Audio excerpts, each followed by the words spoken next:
Good morning, everybody. Happy Tuesday. How are we? I am no longer at the cafe as I was yesterday. Thank you all for bearing with me on a temporary setting while I had a little bit of a corp day. Good morning. Hey, DGen, been super corp recently, but we'll be lurking. Have a good stream. Thank you, Tailing Dawes. We have a special guest with us today, Brad Johnson, which I am very excited to have up here. We'll get him up here in a few minutes. Just let some people trickle on in. Brad Day, what's up, Sick Money? Yep, Brad Day. I don't know if you're old enough as a Detroit Lions fan, Sick Money, to remember when the Bucs used to be in the NFC North. We used to have the Battle of the Bays with Green Bay. It was a great time. KP and YouTube, what's up, KP? Kent State money line. Oh, God. I don't know that we're going to talk Kent State right off the bat. Respect to Mike McCarthy. He's the best coach to get the Cowboys a better pick. Yep. DGen, so he's got the Super Bowl winning QBs coming on. Oh, I don't know about that, although it is very nice of Brad to join us. I'm looking forward to it. We already have some sub bangs in here. Logan Carlson, 2 with 5 sub bangs. I love it. Let's get the energy nice and high for Brad to get up here. Love or looking forward to having him on and shooting the shit a little bit.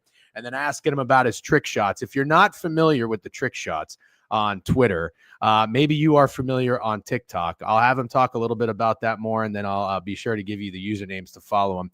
Brad, our year, yep. I'm only a few years younger than you, but I didn't start watching NFL till about 99. Brad today, Baker tomorrow. I'm on Kent State today as well. Oh, geez, primer. Mike McCarthy tanking masterclass. Yep. Fun fact of the day. I once dressed as Brad Johnson for Halloween. Cornfields. I love that. Hilarious coming from a Vikings fan. Bitches about starting late and then 30 minutes late. I didn't mean 10 a.m. I meant 10:30. That was a typo. Excuse me. Okay, well, I'll tell you what. Brad, you look like you're ready to rock and roll. The chat is filled up quicker than I anticipated, so there's no need to wait. Good morning, sir. How are you? Oh, I think you might be muted, Brad. If there's, that's all right. You got me? I got you now. How you doing, man? Doing great, brother, man. I appreciate you reaching out.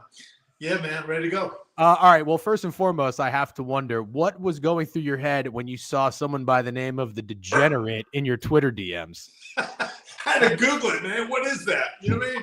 I'm looking for a name. I'm like, Wikipedia. I don't know how you explain that. You know what I'm saying? So, yeah, man, it works, though. You found your name. Yeah, well, it's funny. I've been on your Wikipedia for the past day or two when I was when you agreed to come on, which is awesome. You seem like a pretty cool dude, and I love that you're grinding on social media. So I do have to ask you. I want to get a little introduction in here for my followers. I'm on Twitch, Twitter, YouTube right now. We do this stream every day, which is great. But we love shooting the shit and just talking sports in general. It doesn't always have to be sports betting, but I follow you on Twitter. I didn't know that you have a TikTok, and until just recently, you've got 65,000 followers on TikTok. Yeah, man. It started. Honestly, it started during the pandemic. My kids were on TikTok. They were doing all these dances and stuff. I can't dance, but I can make some videos of some workout videos, and I can do two things I'm really good at. I can throw a football and I can shoot a basketball. So I started going in the backyard, making all these videos, and put some fun stuff on there, TikTok and Instagram, and all that kind of stuff. I slowed down a little bit on there, and I put everything on Twitter. Man, I put out a weekly trick shot called Fun Friday, and it's the wildest thing. For those people who hadn't seen it, it is man, it's backed by Popular Man every week. It's sometimes it's shooting 3 basketballs at one time, one over the goal, and then shooting 2 before the first one goes in, and then shoot a basketball as high as I can, the full court, the length of a court, and then make it a football before it goes in. Like, I've made over 300 videos, and it's crazy, man. Those people hadn't seen it. Sometimes it's first time, first take. Sometimes it's I call a lifetime of practice to be able to do what I do, and then the other, sometimes it takes what it takes. It's a lot of practice and a lot of hours out there making it. What platform did you start on first? Were you Twitter first or Instagram first? Well, it's crazy, man. I had Twitter first, but then someone hacked my Twitter. Okay. So they took all my followers. Okay, some guy in like Pakistan. And I'll tell you, it's the craziest thing. So somebody that actually follows me, I'm not going to give away the name, but they actually went and they said, I can't find Brad on Twitter anymore. So somehow they hacked this guy in Pakistan. So I lost all my followers, but I got my name back. And that was the most important thing. I just wanted my name back. And I don't care about the followers, the ones that want to follow me. You know what I mean? They'll enjoy a great show. So that's kind of the way I do this thing for me, just to get out there and make some exercise and get some exercise. And for those that kind of enjoy the shots I make, it's pretty fun. So I just shared your Twitter to the chat. So be sure to follow Brad on Twitter. I've been on Twitter for over 10 plus years. Similar to you, I started this sports betting content thing when COVID happened. My actual job everything got shut down. I couldn't do anything. So I started messing around, made a Twitter, did a newsletter, et cetera, et cetera. But I'm 37. I'm a little bit older. I just recently figured out what the hell Twitch is. So, okay. So the kids love Twitch. It started as like a gaming platform to watch, you stream, you watch people play video games. People started telling me on Twitter, hey, you should do these shows on Twitch. I was like, all right, great. Well, then what I started finding out is a lot of people in this space have TikTok. I am so late to the TikTok game. The algorithm is great though.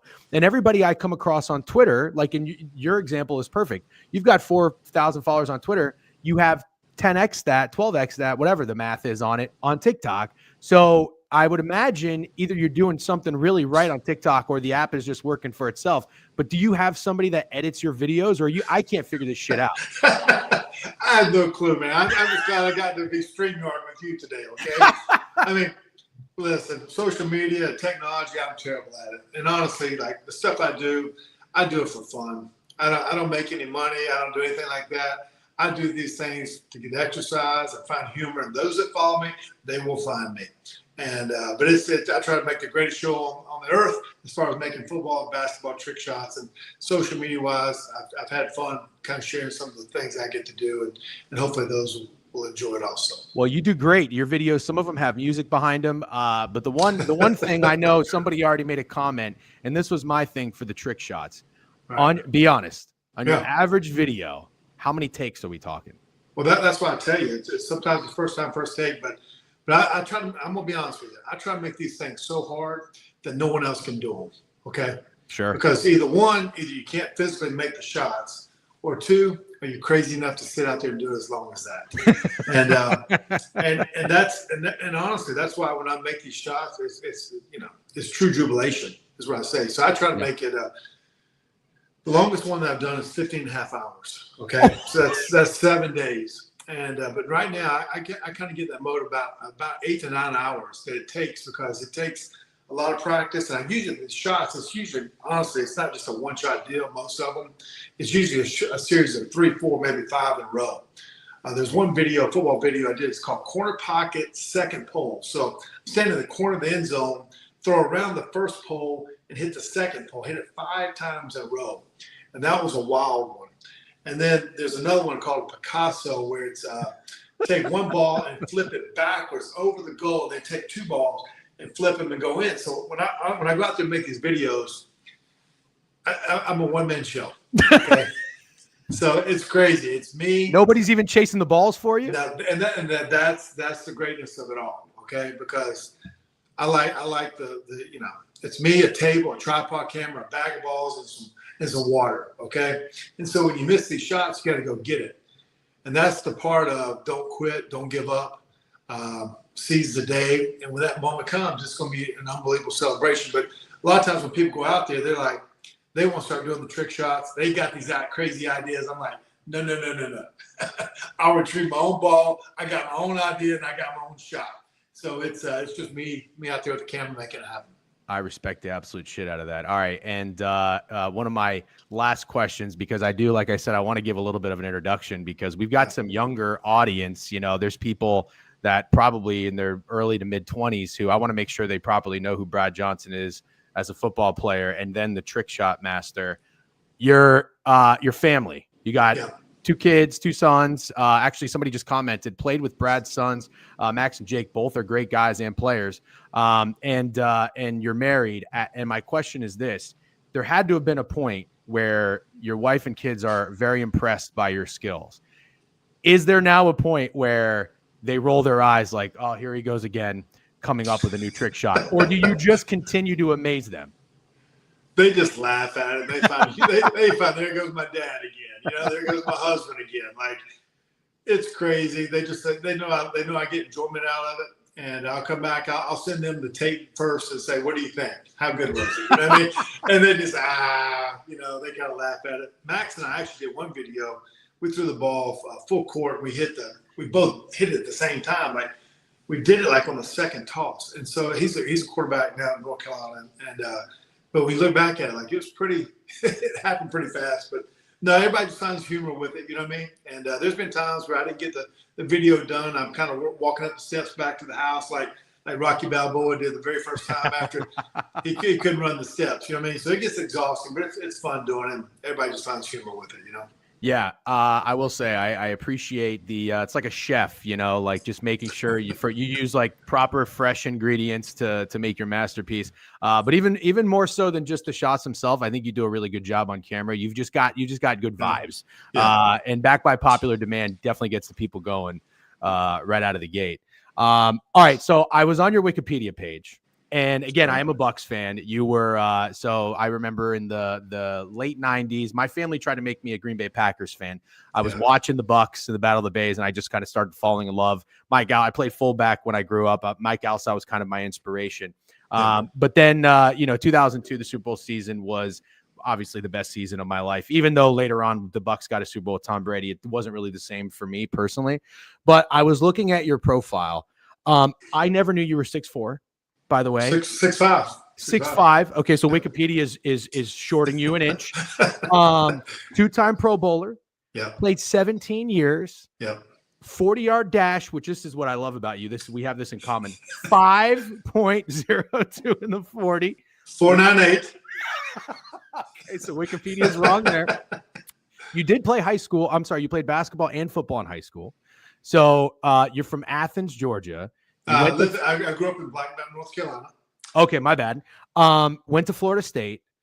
Played under Bobby Bowden. Did. This is one of the most bizarre things I came across when I was looking you up. You were drafted in the 9th round. Yeah.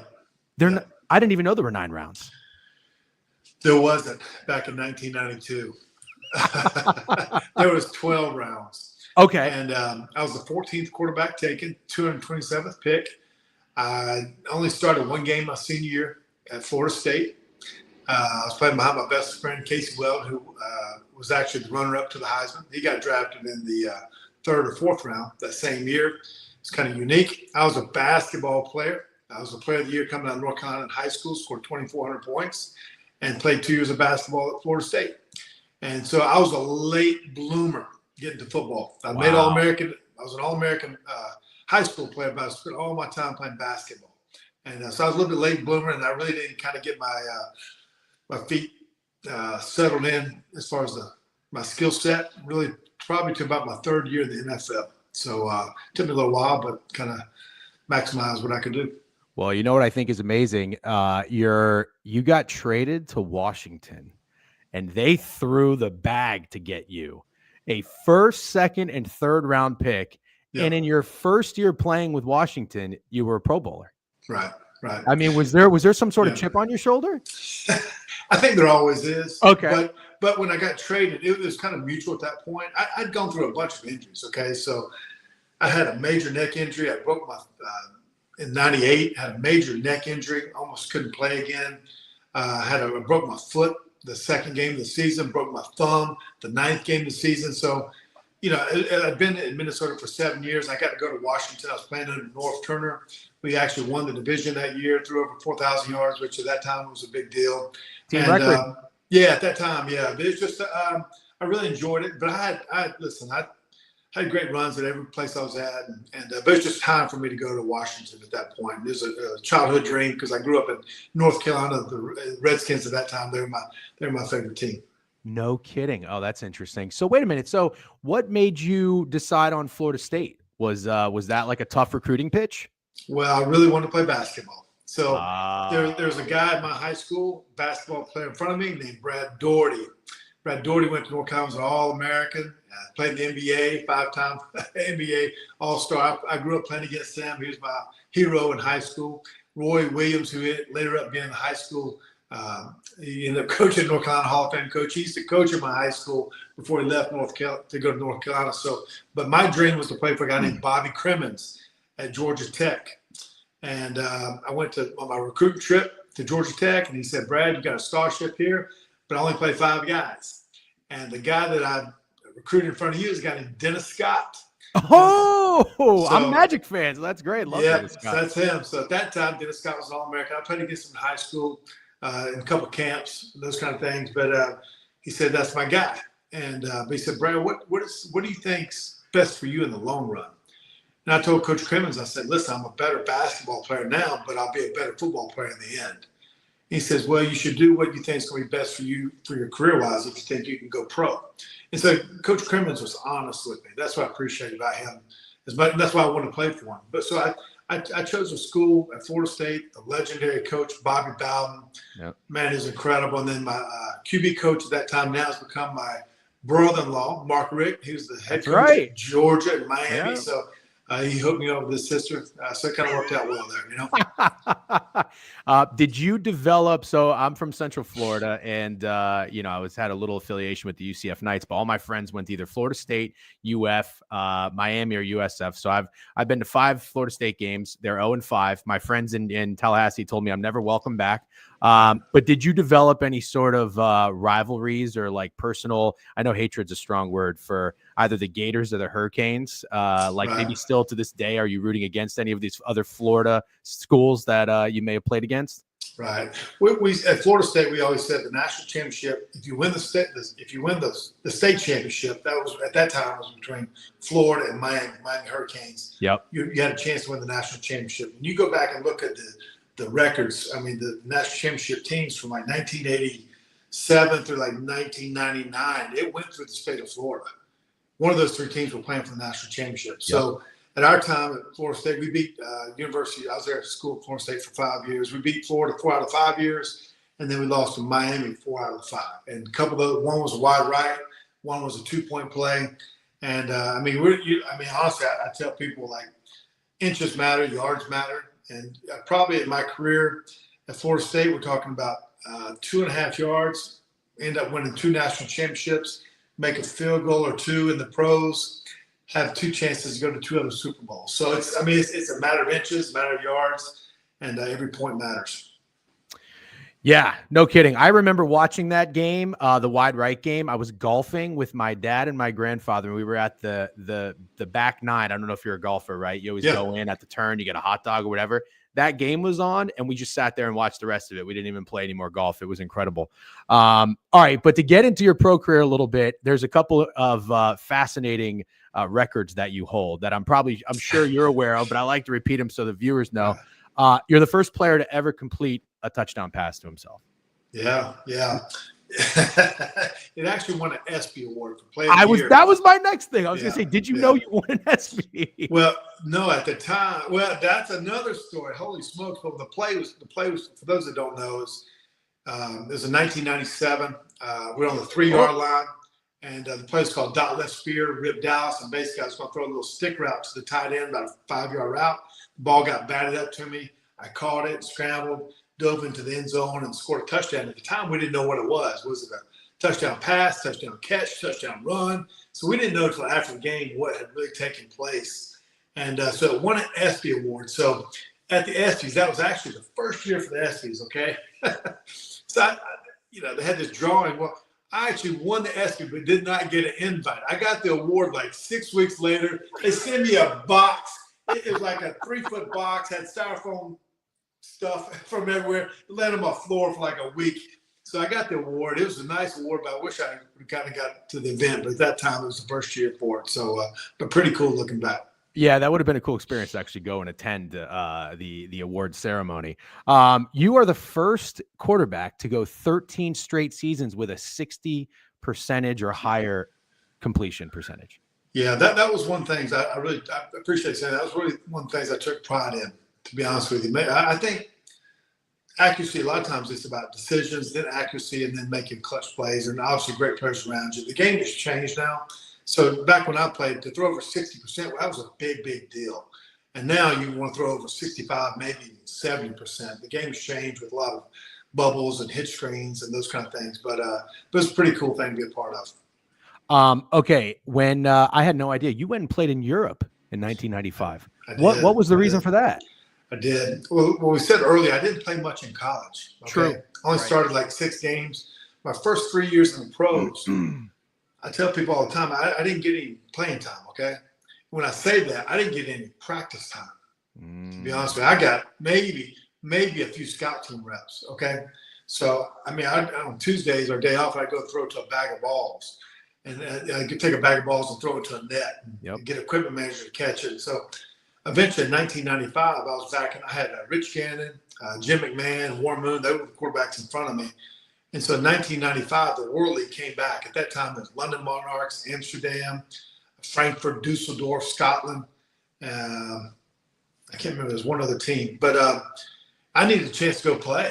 To be, I'd had a lot of reps in Friday practice and those kind of things. But I need game time. I need to be the leader of the team. I need to go make plays. I need to make mistakes. So it was a 10-game season. And fortunate for me, I'd been in Minnesota for 3 or 4 years at that point, so I knew the system. Mm-hmm. And then I went over there and I could learn a new system. They came back.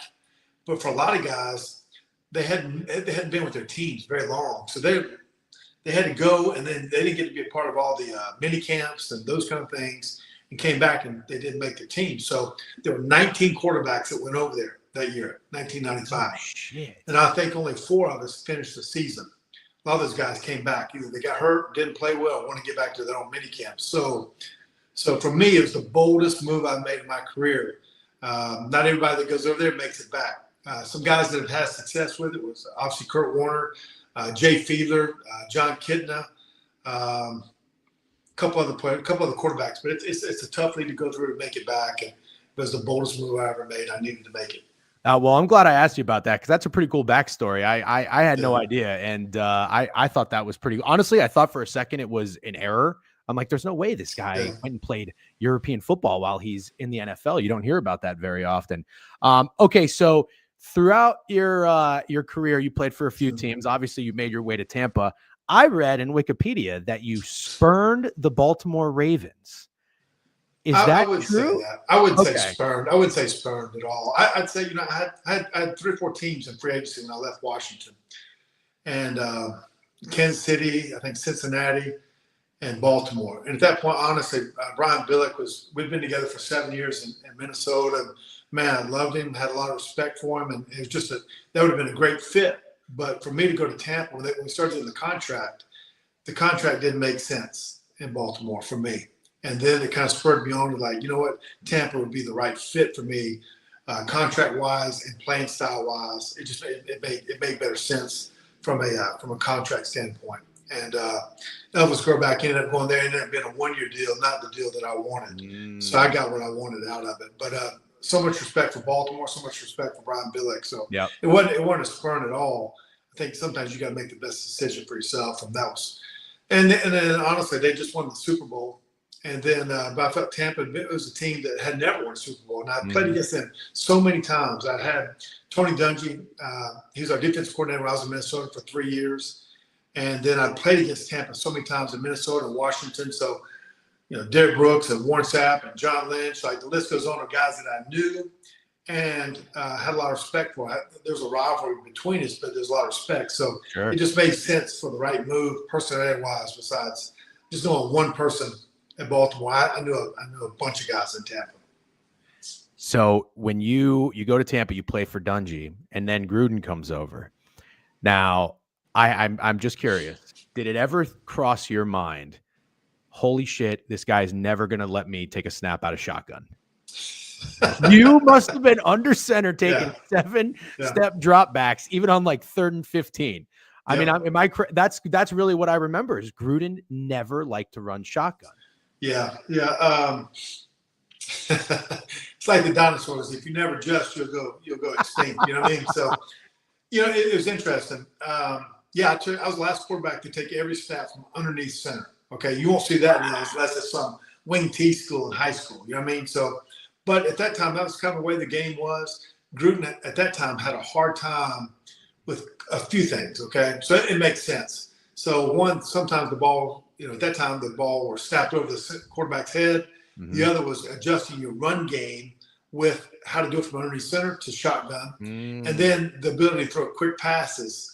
The quick passing game from underneath center. I mean, from shotgun, which now kids have gotten adjusted to it. But at that point, it just didn't fit Gruden's style. And honestly, the year after the Super Bowl, I wrote a list of like 10 things I wanted to change or wanted different plays or this or that.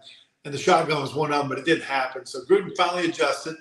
And but it's the last quarterback to ever take every snap from underneath center.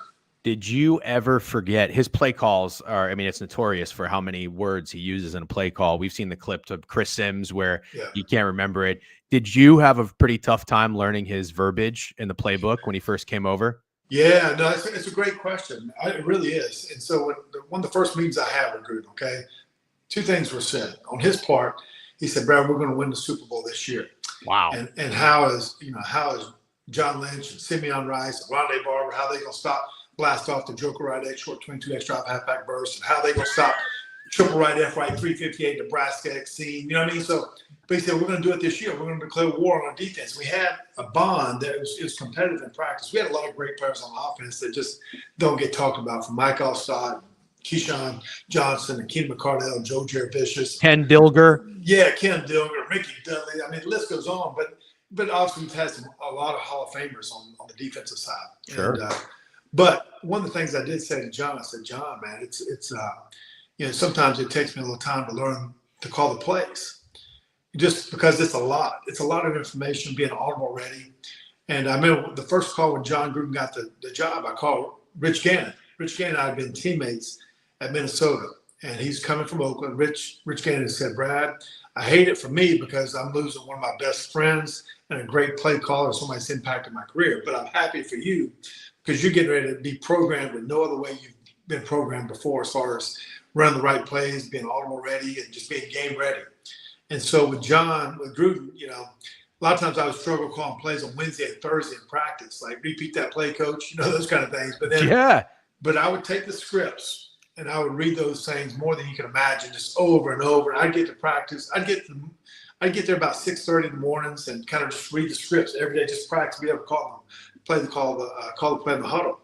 And then on Friday, Saturday, Sunday, it was rolling off my tongue now as far as the plays and it wasn't understanding the plays, it's being able to call the plays in the huddle. it's just a lot. But after a while, every word, every letter, every formation, every protection, all has a meaning that's going to have an impact on each play. And you got to be great at it in the huddle.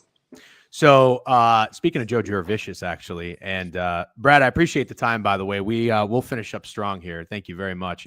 Joe Jurevicius, one of my favorite plays and memories as a Bucs fan. This might be crazy because you meet 100 fans. I'm sure probably 100 of them are going to tell you the best memory they had is winning the Super Bowl. My favorite memory was beating the Eagles in the NFC Championship game before the Super Bowl, because the Bucs had lost to them, I think, 2 years prior. And they weren't even close games. It was ugly. And I just felt, the Bucs can't win in cold weather. I don't remember the temperature in that game, but I just, all week, I had a knot in my stomach. And then I remember the game. I watched the Bucs Super Bowl DVD probably once or twice a year, but it wasn't a great start to the game. We get the ball. I didn't play. Bucs get the ball. They start the drive, I believe, on their own 4-yard line. And you guys go down and score. You're down 7-3. And on that play, you connected with Joe Jurevicius for like a 70-yard catch. Yeah. I was so nervous. But when that happened, I knew as a fan, I said the Bucs are winning this game. Yeah. And I am curious, going into it, was there a different mindset now that Gruden was the coach? Did you know you were going to beat the Eagles? Listen, honestly, we lost to them 4 times in a row before that.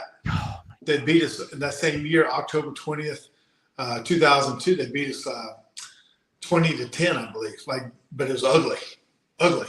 Yeah. I got sacked 5 times, had my ribs cracked. So last game of the year, we went back up to the vet. It was a cold game, 20 degrees, whatever it was. And Gruden said, "Listen, something, it's going to be rough at the beginning of the game. Something bad's going to happen where we got to overcome it." They actually ran that opening kickoff.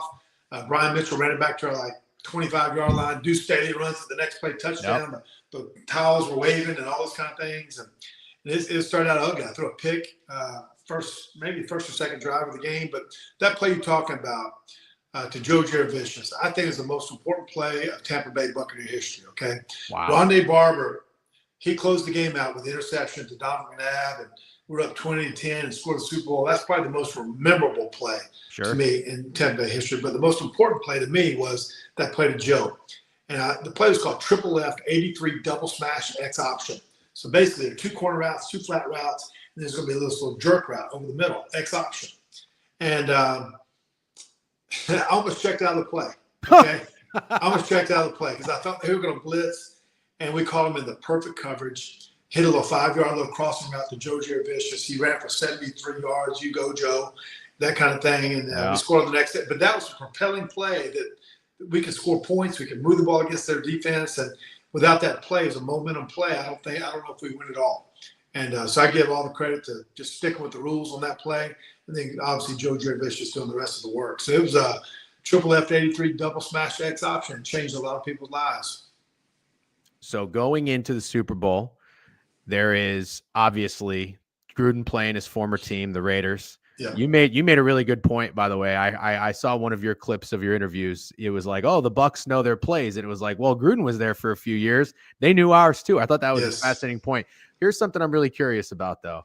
We love, as sports bettors, when we try to find an angle or a narrative to lean into, we always think of something as the revenge narrative and a revenge game. Is that, and now I actually went to a game where you played the Vikings, and I want to say you had 5 touchdown passes playing your former team. Is that real? Is there really revenge angle that you get up for a little bit more when a coach or a player plays their former team? I think for that particular game you're talking about, the Oakland game, for us as players, there was no revenge because we didn't know anybody on that team. Okay, sure, we never really played them. For Gruden, he may have had a little more internally, some more emotions than others because he just left them. As far as me, I played against I played when I was in, I beat every team I played for. So when I was in Minnesota, I beat Tampa in a Minnesota jersey, a Washington jersey, and a Dallas jersey. Jeez. So that didn't get talked about either. All those people, they forget about that. But when you play a former team, you do have some internal feelings like, I want to get them back. But listen, I had so much respect for the places I came from, so those things happen. But when we played against the Raiders in the Super Bowl, we were rolling at that time. And honestly, we feel like beating Philadelphia and shutting down the vet was probably our Super Bowl. Like that was overcoming our nemesis was as big as anything. And then the Super Bowl, we were just rolling at that time. We caught a few breaks early, and then got hot in the second, third quarter, then closed it out in the fourth. It was, but it was a dream come true, though, man. Like, you pinch yourself. Like, for me, there's only 34 quarterbacks that ever won a Super Bowl. Only 30 of us are living at this point. It's one of the smallest groups ever.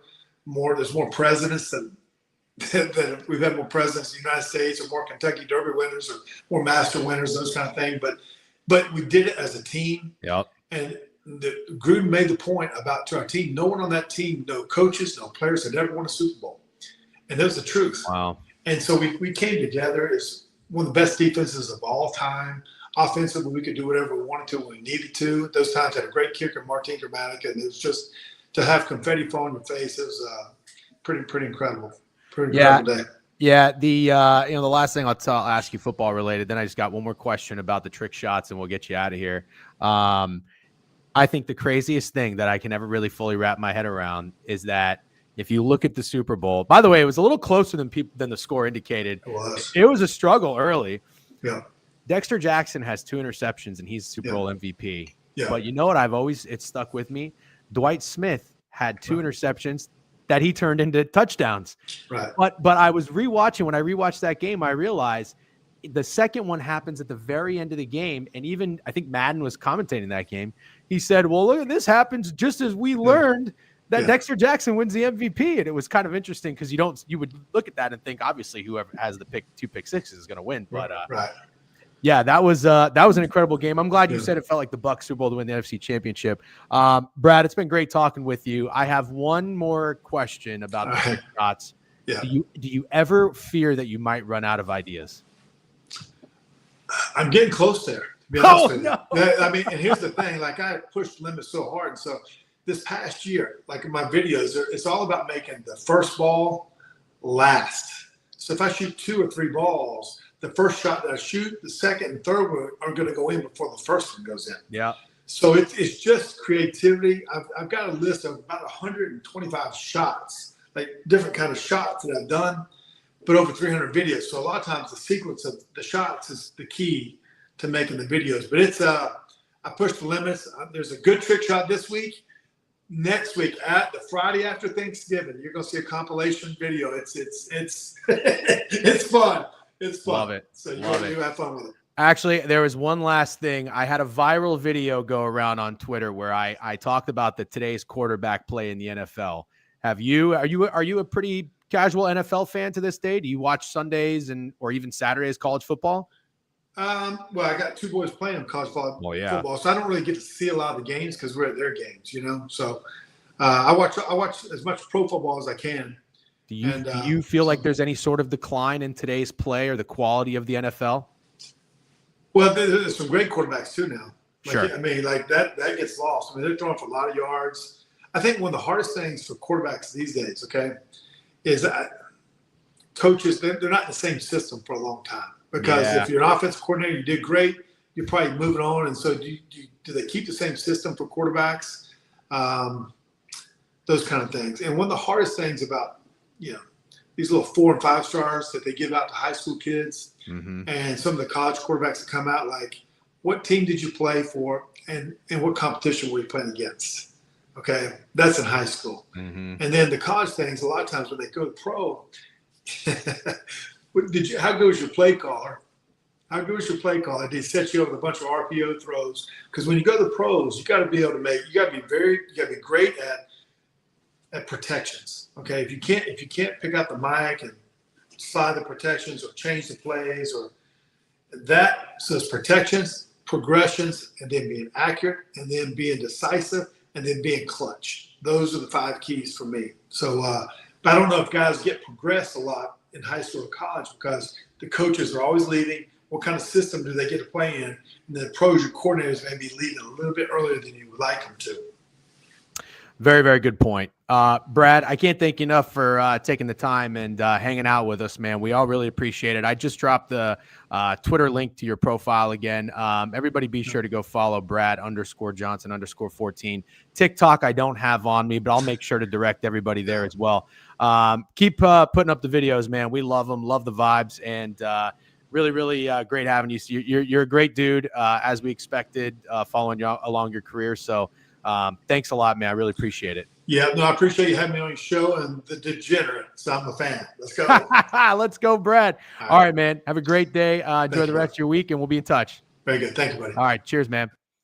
Well, that was awesome. Yeah. W Brad. Thank you, Brad from Paul Mack. Yep. Fuck yeah, Brad. Yep. W Stream. Good job, DJ. Massive W. World, keep up the good streams. Thank you very much, DJ. And you have a skill for interviewing people. That was great. Thank you. I'm going to be totally honest with you. I was nervous as shit.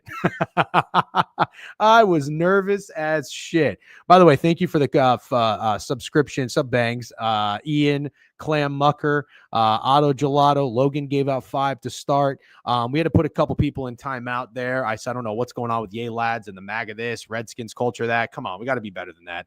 And then what do we have? Primer over here talking about sports betting. KSAV over here talking about zero lab work going on. I mean, come on. Can we grow up a little bit when we have somebody on and having a conversation with? I mean, that's all I ask. You know what I mean? I know when you get into Twitch and you get these younger people, you're going to get a little bit of immaturity. All I ask is show a little bit of respect when these people take the time to come out and just have a conversation for 30 minutes. We do this stream every weekday for an hour and a half, and now on weekends too, on Sunday morning. So I'm being dead serious. It would be a little nice if I know for, considering everybody we've gotten here, there's going to be 1 or 2, bad apples, but it would be nice if you guys could just be a little respectful for these people if we continue to have them on stream.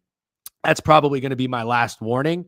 After that, we're just going to straight up fucking ban people because I'm too old to play around with this immature fucking class clown bullshit. So, yeah, I mean, seriously, come on. But good stuff. Thank you, Andrew. I appreciate it. Felt my childhood coming back. Love that. Awesome. Appreciate all the W's. Bobby Berg says, learned a lot. Enjoyed that thoroughly. There's a bunch of teams I forgot that Brad played for. That's hard to say. WD Gen, standing on business. Yeah, I mean, come on. And seriously, at some point you have to just kind of tell yourself, like, I'm going to grow up a little bit and show someone a little bit of respect. That kind of rubs me the wrong way when people just get disrespectful in here. I mean, KSAV coming in and just being like, vibe check, there's no lab work going on. No, there's no fucking lab work going on. We got Brad Johnson in here giving us 30 minutes of his day to fucking shoot the shit about his career playing in the NFL. I mean, can we just give him 30 minutes? Can we give him 30 minutes? That would be great. Anyways, Nikki Gords with a sub-bang 9-monther. Appreciate you. What pissed you off more, the absurd comments or the douche without the helmet on yesterday? The douche without the helmet? Oh, my God. That guy was a motherfucker. I don't even care. I don't even care if you ride a bike without a helmet. I truly don't give a shit. But to tell me to do anything, live your life. Anyway, guy is one of 34 humans in history. Yeah, pretty fucking cool. About time Unk snapped on these kids. Seriously, man. I mean, it's getting fucking ridiculous. Primer especially, dude. I mean, come on. You coming in here and ask him to give a sports betting analysis and all this bullshit. Be better than that. Anyways, W Chat, W Bucks fans. Yep, W Brad was awesome. Great insight about today's game also. Damn, you missed the guess. Well, you can always rewatch it. I'll post it on Twitter again. You can watch it on YouTube. We'll be sure to have the podcast audio out as well. So that'll be awesome. Brad Johnson was the fucking man. Yeah, that was awesome. If you're mad that I asked NFL QB with a better football brain than everyone, you're the one who needs to grow up. No, I think I made it pretty clear we weren't going to talk about sports betting in the beginning. But anyways, good dude. That was awesome. Enjoyed it. Oh, hold on 1 second. I don't know what the hell that means. Similar floor plan with the building. Okay, sorry. Anyways, Dan, I missed some drama. No, there's no drama. We're just we're just trying to teach people a little lesson about being respectful while we've got guests on the stream. But anyways, now that we can move on, Brad was awesome. I really enjoyed that, and we can talk about the games now. So, anyways, let's get into it. I know that's what everybody wants, itching for some board review. So that's what we're going to get into. But first and foremost, you already know I've got to take a quick piss break. Brad, one of the good guys for sure. Absolutely one of the good guys. Always. That's been one of the things too. Like throughout his career and following him as a Bucks fan, you always just can kind of tell like maybe who is off the field, regardless of play. I mean, he's always been a freaking solid quarterback, but regardless of play, you can always just kind of tell if like somebody's a good dude. He's always seemed like a good dude. So he just backed it up even more and solidified that, in my opinion. Going to celebrate November 19th next year as the day Primer got himself banned from the community. The story of him at FSU was very cool. Yeah, I personally, I just sent him up in the Twitter DM. I thought it was awesome. I thought his content's great. His trick shots are great. It took Texans -4 first half yesterday. Shout out to the week 11 missed field goal. Bunch of Twitter twats. Yeah, well, Twitch too. What are you going to do? Didn't know you guys like Joe Jurevicius so much. Brother, I got to tell you, as a Bucks fan, it was so cool to hear him say that was one of the best moments in Bucks history, because I absolutely agree. That was my favorite win in Bucks history. That was my favorite play in Bucks history, that Joe Jurevicius catch, because I got to tell you, getting over the fucking hump and beating the Eagles and shutting down the vet, a memory that I'll have forever. My favorite memory as a Bucks fan, without a doubt. Was really cool, man. You should be proud you were able to get a random Super Bowl QB to the stream with you on a random Tuesday. Very proud. Yeah, that was awesome. And but more so, not even just being proud, I'm just very thankful. He seems like a great dude. You know, it's very nice when people don't have, big egos or think they're better than anybody. They take the time out to do that. So that's why it kind of bothers me a little bit when we have people in here commenting, because these people that come on can see the chat. And I mean, like seriously, like we can't just, for 30 minutes, just like give the guy the floor and give him a little respect. That's what bothers me so much. But anyways, is it bad I didn't know there used to be 12 rounds? Dude, did you hear him correct me? I said I didn't know there was 9 rounds. He said there wasn't. There was 12. So that was a good way to kind of be like, listen, asshole, I didn't get drafted in the last round. I thought that was pretty funny. That was very cool. Being from Maryland and Washington, being the local team, seeing his Jersey Elementary School, very cool. Thank you. I appreciate it. Thank you guys for tuning in. That was awesome. Hands off the keyboard for 30 minutes. How hard can it be, children? Seriously. Anyways, thank you guys for hanging out and tuning in. All right, I'm going to well, you called out the younger audience after that, so I felt, but I stayed quiet. All right, well, thank you. I get what you're saying there. Okay, I'm gonna take a piss, and then we're gonna talk NFL Week 12. If you probably already know, this has been a brutal NFL year for us, and in the newsletter. Dude, you think he really took it disrespectful, me asking for a gambling play? Prime, will you get off of it? Will you get off of it? Or are you going to sit here and be stubborn and double down? He doesn't give a fuck. No, but that's not the vibe.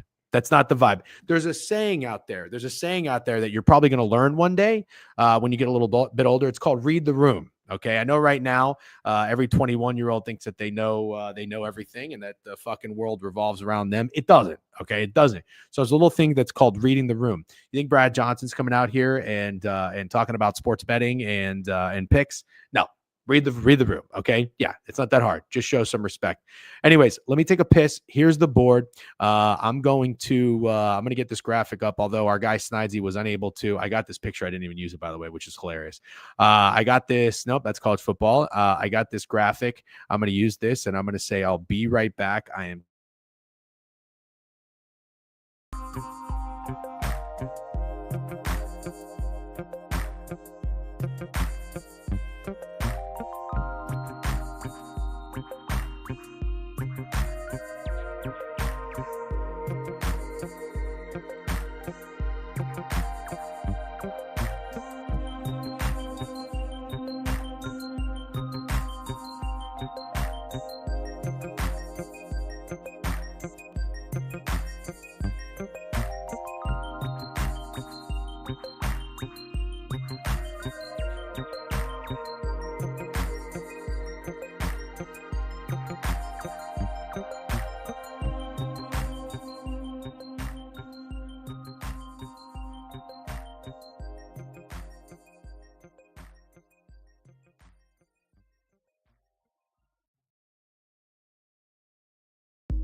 Nope, not back. Yeah. By the way, I love the music goes crazy, Alex. I'm glad that you appreciate that, because I think it does too.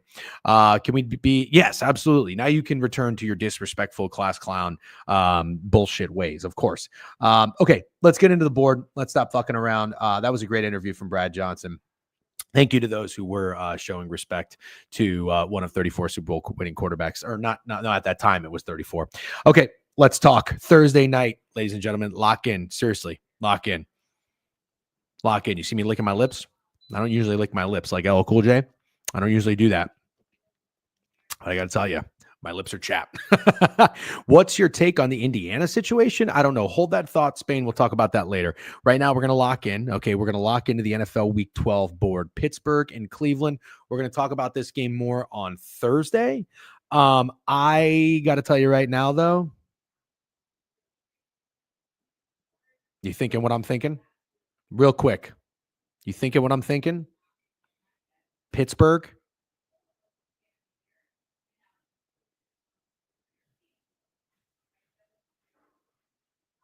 You thinking what I'm thinking? There you go. Line feels a little short, doesn't it? You're right. I'm not going to bet on the Cleveland Browns. I'm not going to bet on the Cleveland Browns. Not going to do it. But I have to tell you, I think there's going to be some regression here from Russell Wilson. Yep. Steelers letdown could be. I'm not going to do it. This has got to be an under. This has got to be an under. It really does. It was never the Cowboys, DJ, and they look like rat piss. Tough being a Cowboys fan. Yep, Tristan, it never was. I didn't get there. I did play some touchdown scorers, Dalton Schultz and Tank Dell. Didn't get there. Harbaugh Bowl Monday night. Can't fucking wait, dude. Yeah, they are. Says it right there. Cleveland's 3-7. I'm not going to do it. I'm not going to do it. I don't see an edge in this game, but golly. Wait, DGen, what? It's supposed to be so cold here Thursday. Oh, someone did say weather game. Lock in, Kings. Thank you, Rockets ETH. Yep, let's lock the fuck in. Son of a bitch, dude. So we got a weather game? You know what? I don't usually play into weather game narratives. I think I'm going to fucking do it. This might be my first one. I think it's got to be an under. Everyone just got burned with the Browns versus Saints. Steelers notorious for letdowns after playing Ravens. Also have always let the Browns play them close. I wish I could confidently bet on the Browns this year because this is a spot. Easy Ferretti. What's up, YouTube gang, by the way? A lot of new names in YouTube. We fucking love that shit. Make sure you're subscribing if you're watching on YouTube to the channel. Appreciate you guys tuning in and hanging out. Fuck, man.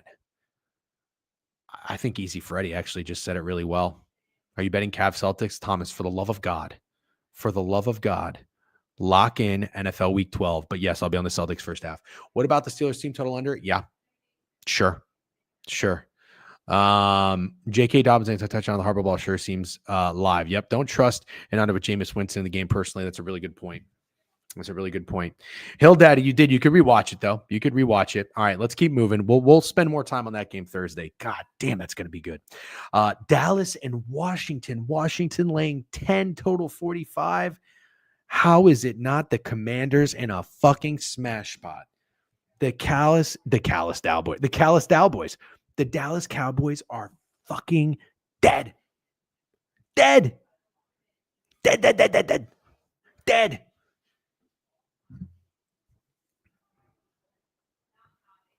Commanders first half. Total at 45. Commanders are now coming off of 2 losses. We've seen them take a step back. Now you have the Cowboys on a short week going on the road. Correct me if I'm wrong, though.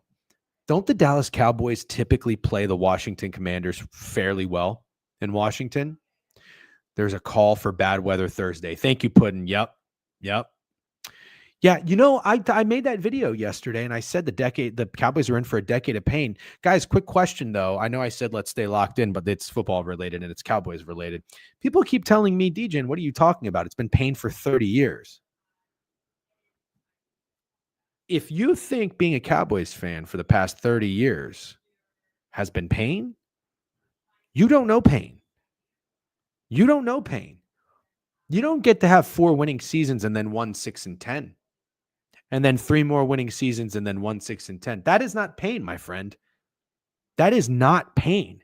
Yeah, coming from a fucking Browns fan, you have no clue what pain is.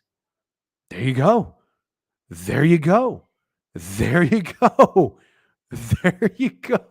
don't know if I got the Raiders one up.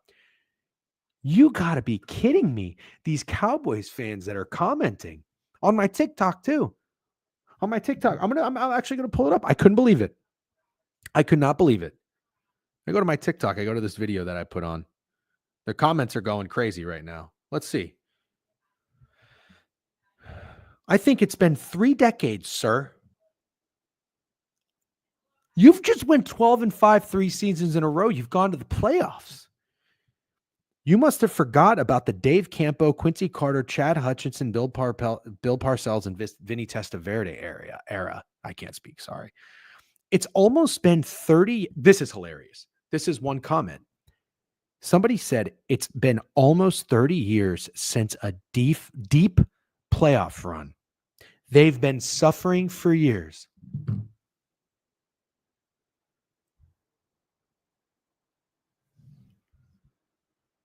Cowboys fan, I can't speak today. I'm sorry. Cowboys fans think that 30 years of no deep playoff run is pain.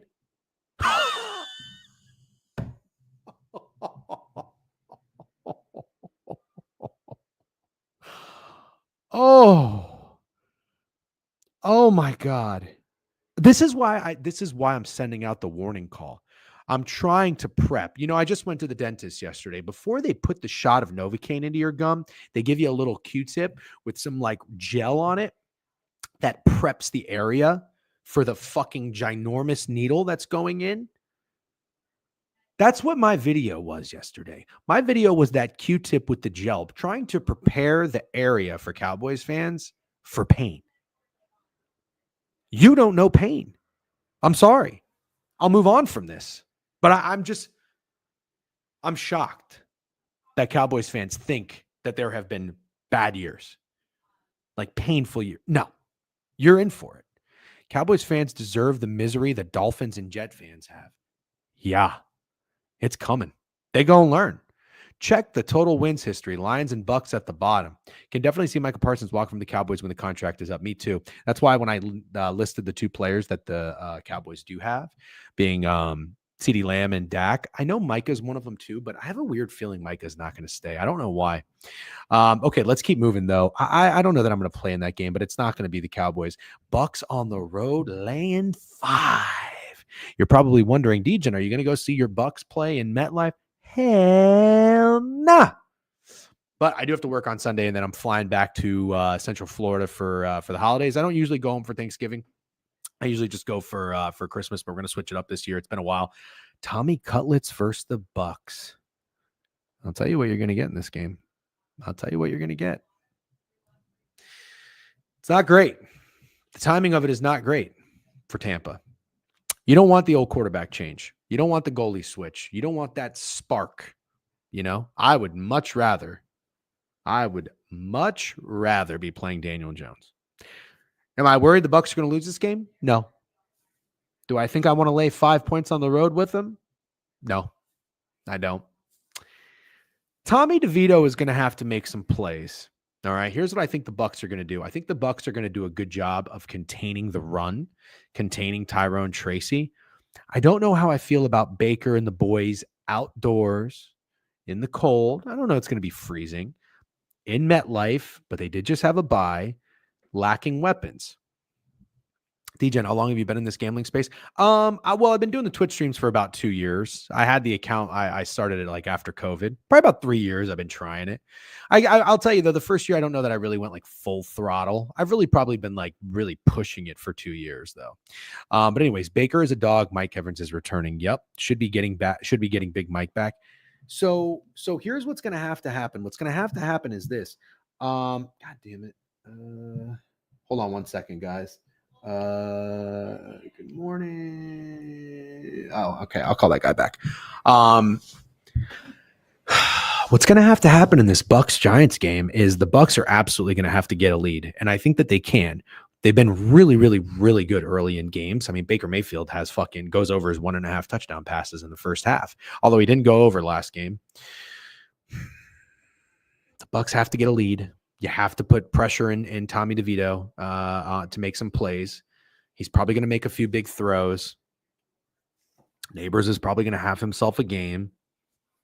Keep in mind, though, if you're the Giants, you don't want to win football games. You don't want to win football games. Make a business decision. It's week 12. What are you going to win a game for? Tank. What quarterback can you get? I don't fucking know. Dylan Gabriel? No. Shador Sanders? Really? Ugh. Anyways, let's go to Carolina and the Chiefs. My, oh me, oh my. What do you do here? What do you do here? Chiefs 5-5 ATS coming off of a loss. Think they're going to get up for this game? I mean, the Chiefs defense is great. Panthers coming off of that big win, I believe, wasn't it in London? Big win in London. Had a bye, had extra time to prepare. You got the Chiefs coming off a loss in the against Buffalo. What do you think? Dare I say this line is short? You know why I don't agree, Tristan? 11 points on the road is probably the biggest line you're going to see. You don't really see many more points than that on the road in the NFL. Think about it. If it's a neutral, I mean, what are you really giving Carolina for home field? A point and a half, maybe. But I mean, they're 2 touchdowns in Kansas City. Don't you think that's right? We just saw the Lions against the Jags and Mac Jones, and they were 14 and a half. I think that might be right. Chiefs are a team that they're not covering big spreads, you know. Munich, that's right. Thank you, Busa. Munich, not London. I mean, I would probably just square up with a Panthers team total under. Yeah. I mean, dude, what is it going to be? 3-1? Seriously, what is it going to be? Dare I say, actually, Kev, am I crazy for saying 41 and a half is kind of high? Am I crazy for saying that? Do you think 41 and a half is high? Fuck, man, it might be. It might fucking be. Same total as Giants Bucks. I guess the Panthers are an over team. You might be right. Okay, let's keep moving, guys. Minnesota Vikings 3.5 on the road. Wow, this is going to be a good game, isn't it? This is going to be a good game, isn't it? So total 39.5. I like what we saw from the Bears against the Packers. Gritty performance, gritty win. This is a tough schedule right here. Back-to-back divisional opponents. I mean, granted, they get them at home, but still. Man, Minnesota's been on the road like crazy. This is a brutal stretch. 3 road games in a row, mid-major. Calling on you. You got anything you like or don't like? I mean, fuck. That is fucking tough.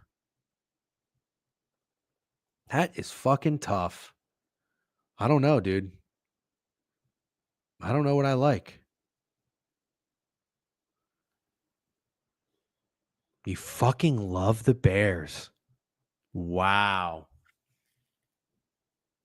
Did you get to the table with the Bears spread last week, DJ? I did, McKiffin. One of the few bets I hit on Sunday. I did. I said, you know what? I got to get into my old contrarian ways. I've been saying these are the types of bets you have to press, buttons you have to press.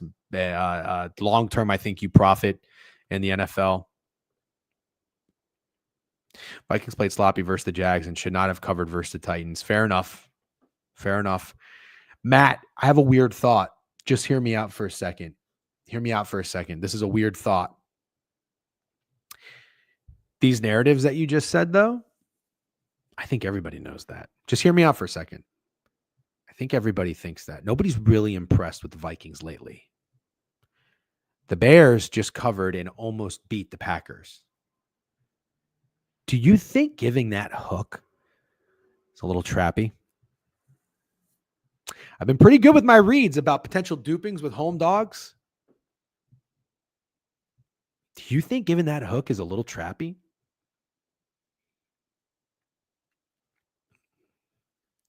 As a Browns fan, I want them to win. Yeah, I just hit on the Bears last week. Not going to get greedy. Me too. How do the Bears win this game against Brian Flores and Aaron Jones, who's going to get 20 carries against a horrible run defense? I don't know. 39.5 total when everyone likes the Bears offense again.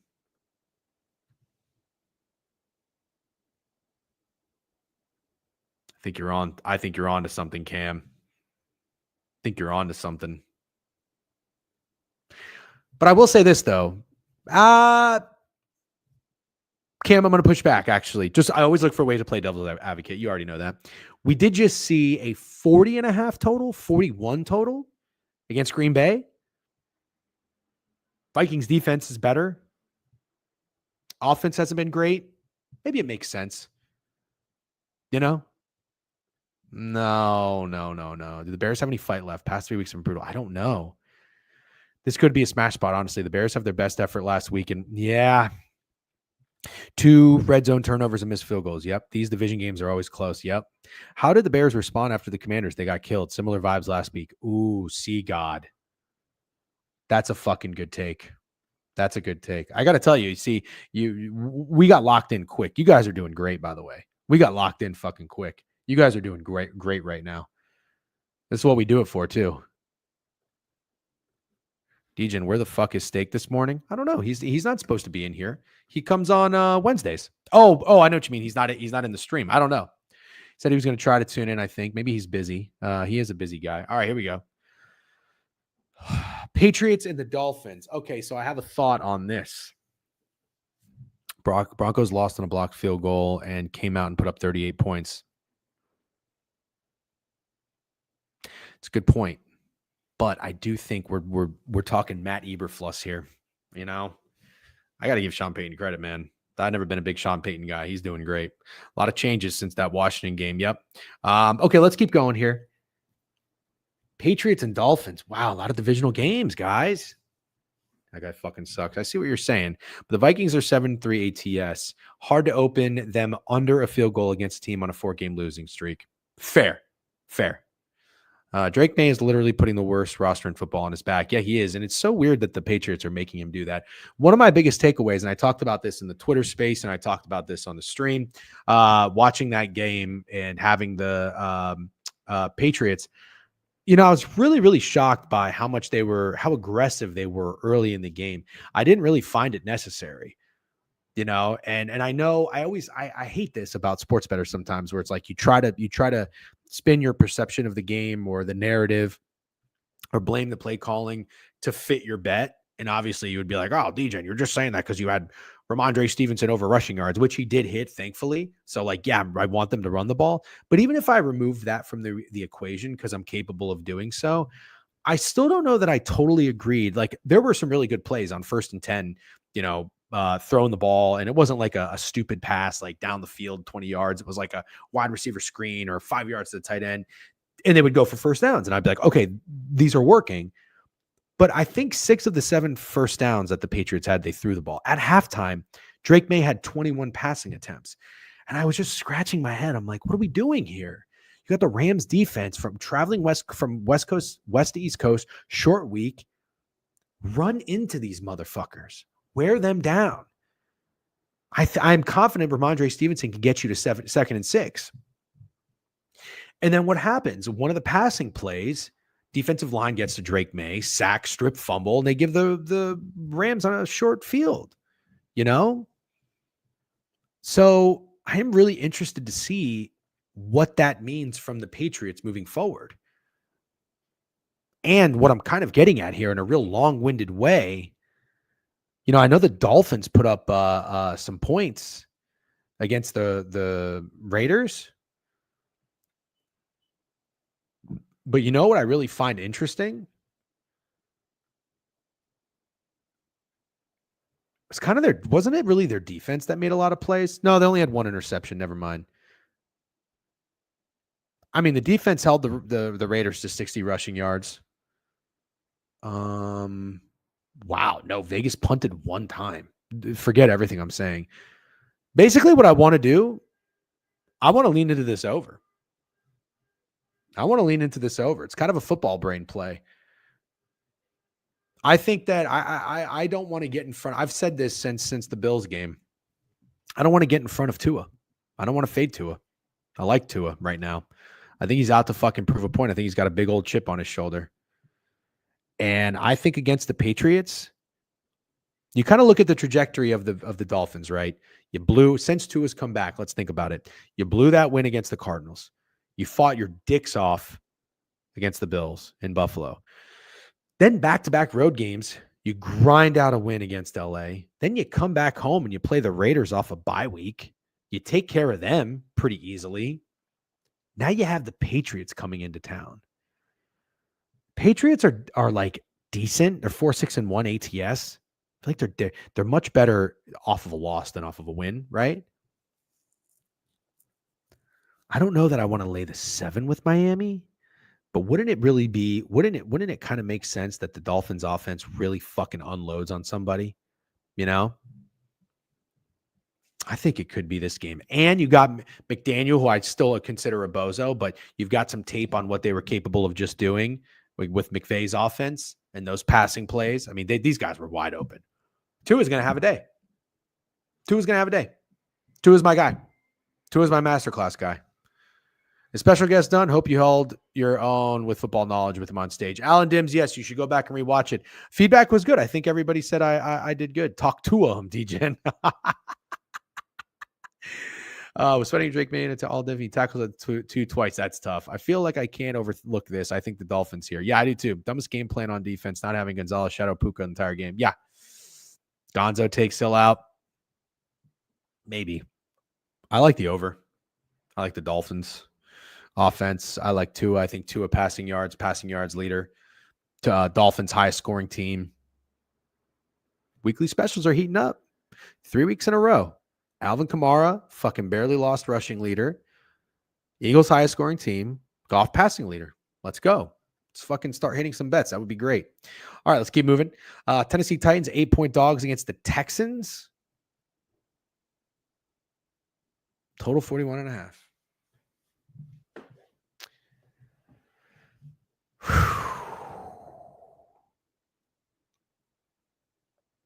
So I'm going to look here.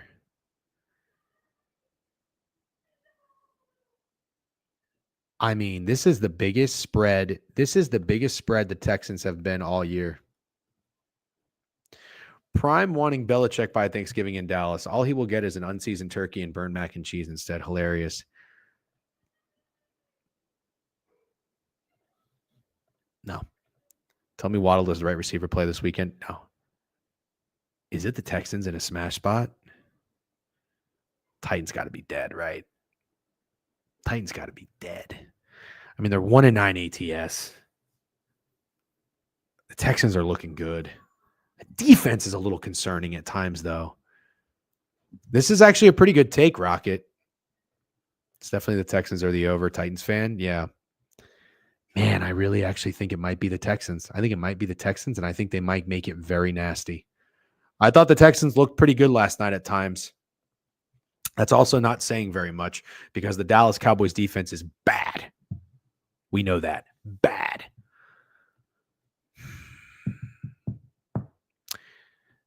Here, you know what he would tell you in this game. I don't know what he would tell us. Tell you what, though. I think the Texans fuck them up.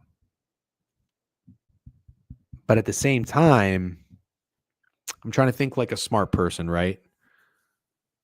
Yeah, that is true. I was just going to say this, Alan Dims. At the same time, if you're thinking like a smart bettor, you know, if you're thinking like a pro, if you're thinking like an analytical person, right, you're trying to find value.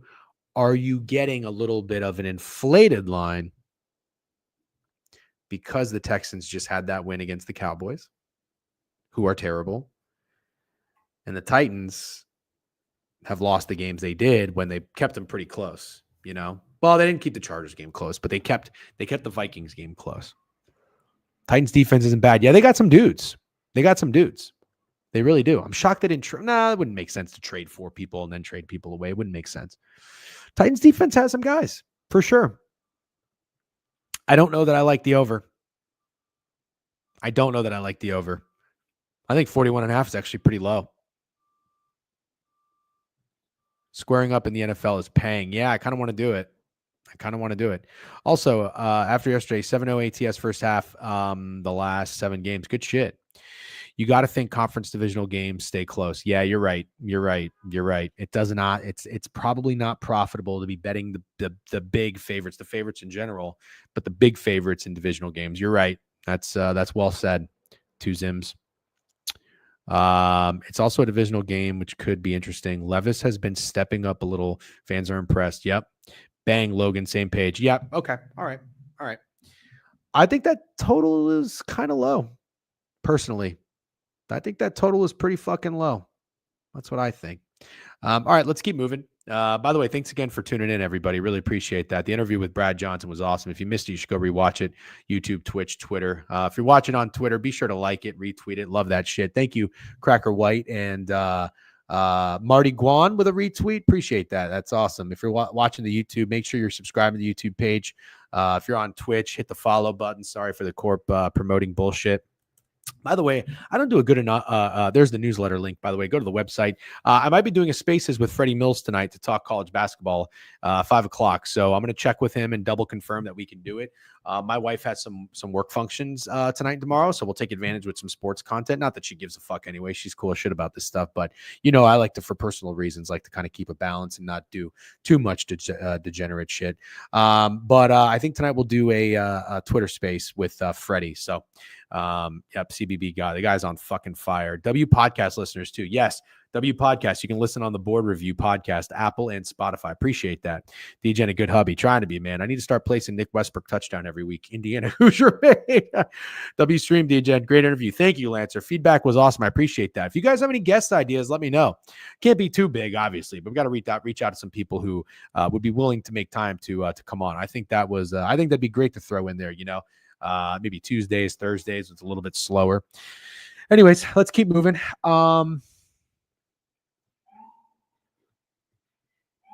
Oh boy. I know. Cam is money. Where you at? I know what we're going to want to do here. By the way, Sancocho is elite. I'm Colombian. One of my favorite meals. My wife is Colombian. And yes, it is fucking awesome. Got a big pot of that shit, eating it fucking every day. Love it. Somebody said throw some white rice on it. Yeah, if I wasn't on a diet, I'd be all over it. Is Mike Evans coming back? I think so. Yep. Bring on Joel Embiid. Hilarious. Yeah, Beeman, I'm with you. Taylor Mathis, no. I don't want to get attacked by like the scammy, like crypto bros. You know what I mean? It kind of wasn't cool what she did. Tell you what, man. That is some spread right there. Sorry, DJ. I tried to ask which defense you like more this week, Bucks or Commanders. Got to be Commanders, dude. Got to be Commanders. Lions 7.5-point favorites on the road. I'm not fading Detroit. I am not fading Detroit. Goff gets another dome game. Easy puck. What's up, Brad Johnson? What's up, Easy puck? Yeah, I'm going to move on. Total 51.5. Could it be an under? My Pookie, Anthony Richardson. I don't know. But I'll tell you what. That Jets defense is like all world bad. They would make the most average quarterback look elite. They really would. And I'm not taking anything away from Anthony Richardson. Some surgically repaired ankle that he hurt earlier. JT, Jonathan Taylor, missed time. 4 backup OL started last week for Indy as well. Yikes. How did Zadarius Smith that the Lions got? Yeah. Yeah. No, I guess you're right. Lions have rolled 2-4 teams in the AFC South. Texans are only one worth a shit. Beat Titans 52-14. Jags 52-6. Yep. Fireless Salah was great. Isn't their pass defense pretty decent? The Jets? I don't know about that. The Jets pass defense? I think Sauce Gardner has been terrible. Yeah, before. Yeah. No. I'm talking about post Salah era. The Jets have been terrible. I don't have anything in this game. We're going to move on. Oh, God fucking damn it. Oh, my God. Am I going to have to fucking consider betting the Raiders again? No.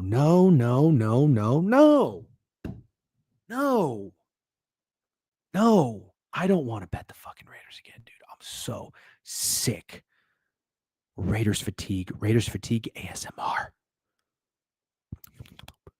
I miss Brad. Steak, what the fuck, dude? Yeah, you have to go back and listen to it. It was actually an awesome interview. Dude, the Raiders are tanking. I've said this before. Oh my God. The Broncos, though, come on, man. We're buying them as high as possible after that win against Atlanta. Now they're going to go on the road. Are they really going to? The NFL just doesn't make any sense. That 5.5-point spread we just saw. What 5.5-point dog did we just see cover at home in a divisional game? Chat. The Bears.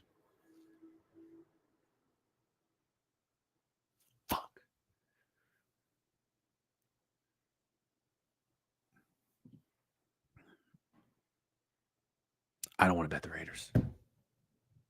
But I'm going to tell you what I've told you the last few weeks. I think if you push these buttons in the NFL, you win money long term. Back in my day, these are all the buttons I used to push. That's it. They're not hitting at the highest rate anymore, but I think if you're selective, you find the right ones. I think you are. Avoid the shit teams. I know. You're right. Is that a buy high over a wing against a yeah. I don't know if I want to, but the line is saying Raiders. Yeah. See Kelp, right? Yeah, Liquors knows what's up. Okay. Oh, what a fucking doozy of a game here. Packers are now 2.5-point favorites. I did not think I would see the day the Packers would be favorites against the San Francisco 49ers. I got to tell you, though, ladies and gentlemen, first glance, love the 49ers. You know what the 49ers don't do very often? Oh, my God, this is the first time all year the 49ers are going to be underdogs. Is this Bills Chiefs? Is this Bills Chiefs? What I mean by that is same spread. Bills were 2.5-point favorites against the Chiefs. I know a lot of people got there with the Chiefs, plus money Chiefs. Well, now we got the plus money fucking Niners. But the Niners stock is much lower. You know? Niners stock is much lower. Fun fact, Sauce Gardner has gone 35 consecutive games without an interception. During that time, 375 NFL players have had at least one interception. Yep. Played off all week and still won. It's the Packers. Oh, yeah. I already read the Browns, Bears, Giants, Colts, Raiders, and Rams. A lot of home dogs this week. Watch your butts. Niners playing versus best QB in the NFL, though. Since Sauce got addicted to golf, he sucks in the NFL. Yeah, you got to be careful. Wow. I mean, I like the Niners, but I'm wondering if I'm getting duped because at the same time, I'm thinking to myself, fuck, that's a lot of respect. You know, it's kind of the same way I felt about the Bills. At the end of the day, I'm like thinking, yeah, the Bills, you know, being 2.5-point favorites is still a lot of respect, especially when you look at the injuries. No Dalton Kincaid, no fucking Keon Coleman. You know, who's Josh Allen going to do it with? Himself. I don't know, man. Kyle Shanahan might be washed. That's not nice. My best bets have not lost in 4 weeks now. Motherfucker. 4-6-1. Yep. We calling him Ahmad now? That is hilarious. Okay, 3 more games, guys. Let's finish strong. Arizona and Seattle. Wowie wow. I saw Freddie Mills is on the Seattle Seahawks. It feels like a pro play. You're kind of selling the Cardinals high here, which I would also agree with. Oh, we talk about this all the time. I might have to see if Freddie wants to do a collab. Ooh, maybe we'll feature Freddie play in a newsletter. Shout out Cornfields, by the way. I don't know if he's listening, but W's. I'm sure you cashed very nicely on Paul Skeens. It was always Paul Skeens offensive rookie of the year. I don't even fucking know baseball. I was over here telling you, how are you going to not have this pitcher win rookie of the year? Jackson Merrill, get the fuck out of here.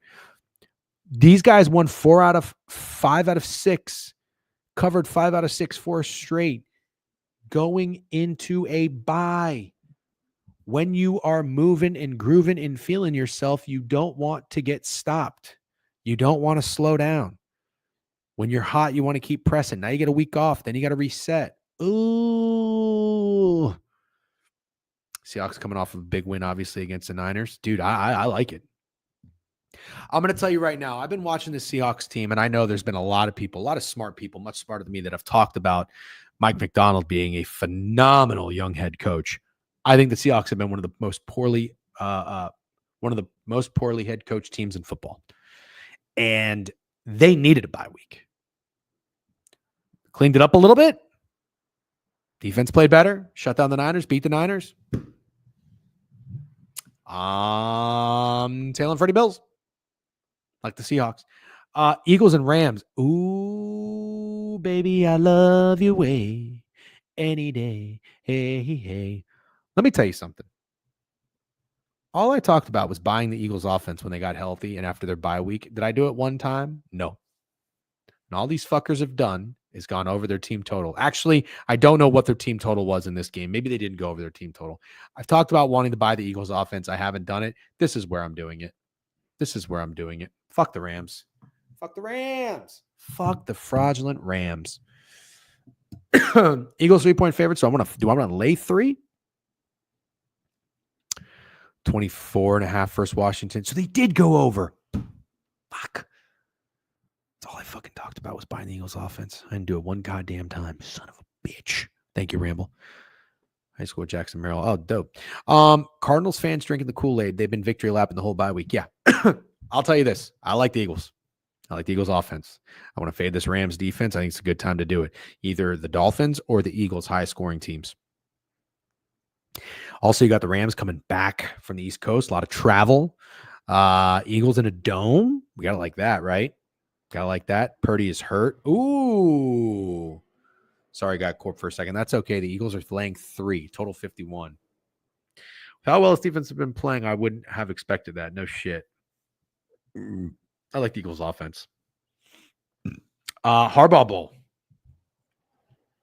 You know, I got to tell you guys something. Unfortunately, I faded both these teams on their win total. I'm probably going to lose both bets. I think it's the Ravens here. I don't think the Ravens are going to drop back-to-back games as 3-point favorites. I really don't. And I think this is the peak. I think this is the peak for the Los Angeles Chargers. I really do. I think this is the peak. What a great game. Monday night. Wow. Can't wait for that. Steak, are you in here? We got to do something. I'll be in Orlando.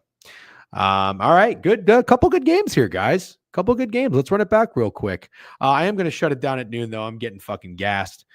He's playing out of his mind. Yeah, he's got to be 5th. I got to tweet my MVP rankings. I would say 1A, 1B, Josh Allen, Lamar Jackson. Number 2. Who did I say number 2 was? Why am I drawing a blank? Not Joe Burrow.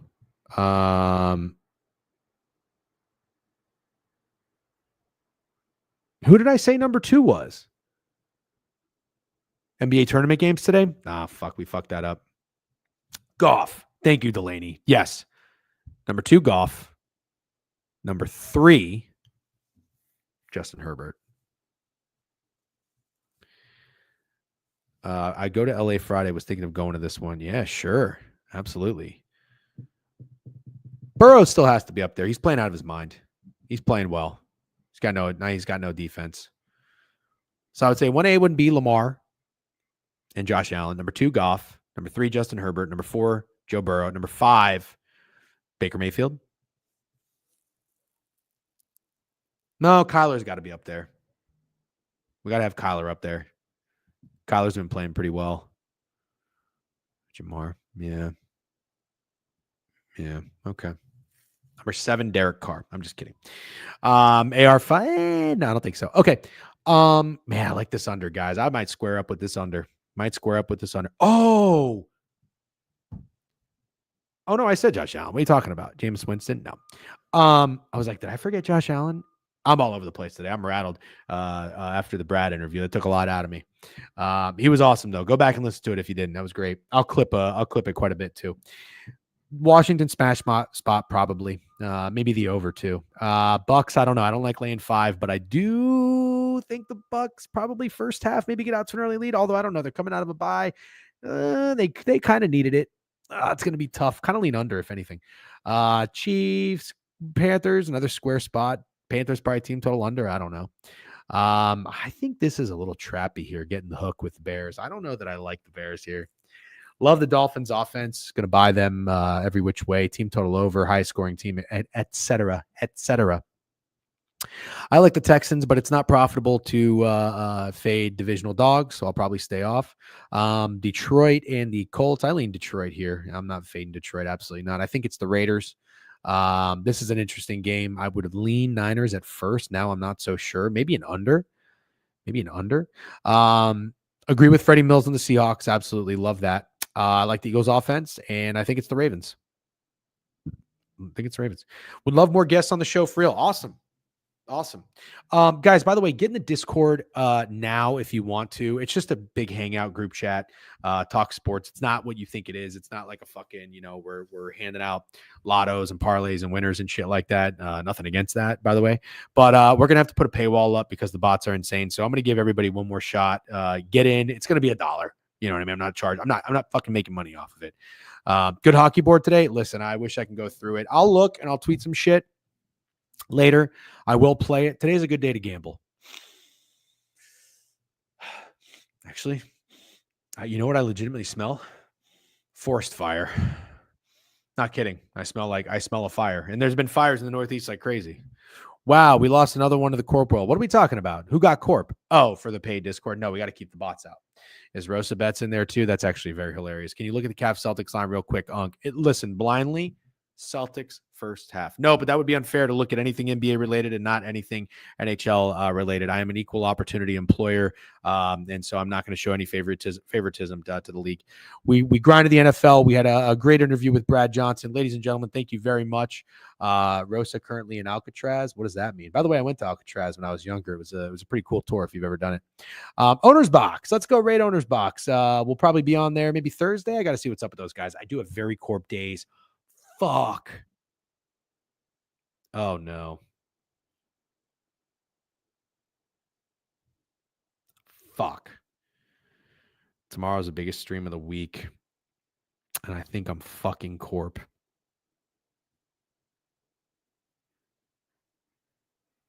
Fuck.